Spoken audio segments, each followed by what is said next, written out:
It varies. So you have, I mean, it's a very vibrant media scene. So I mean, you have dozens of daily newspapers. You have weeklies, monthlies. You have a lot of websites and a lot of public and private television stations. So it would be hard to say what the general technology status is. But we can say very confidently that many of the organizations are right at the cutting edge of technology. And of course, those are the organizations that are succeeding the most. The main challenge of the media in Egypt is the same challenge everywhere in the world. And that is how to get younger people to be interested in media, how to overcome sort of the legacy of, well, you might call it traditional journalism, but I'm not opposed to traditional journalism. On the contrary, I think the journalism remains the same no matter what platform you're working in. You still need to have accuracy, you still need to verify facts, you still need to be a witness to events, and you still need to help the audience make sense of what's going on around them. So these remain the core principles of journalism, but the key thing is just to make sure that journalists know how to use all the tools available to them to really excel in these tasks.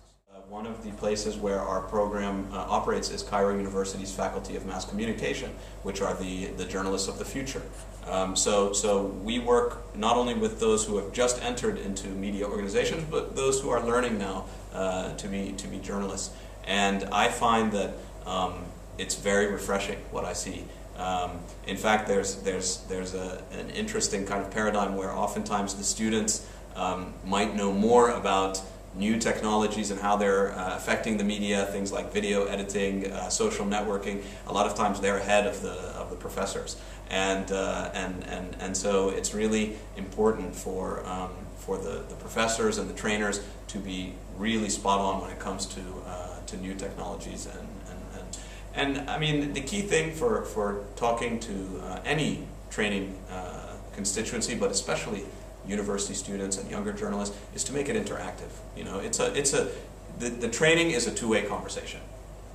It's much harder to convince a senior journalist that training is a continuous process.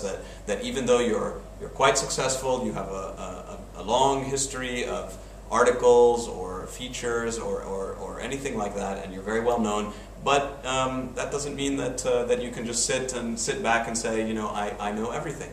I think the minute you say I know everything is the minute someone else starts to know more than you. So really, it's important for that to be emphasized always.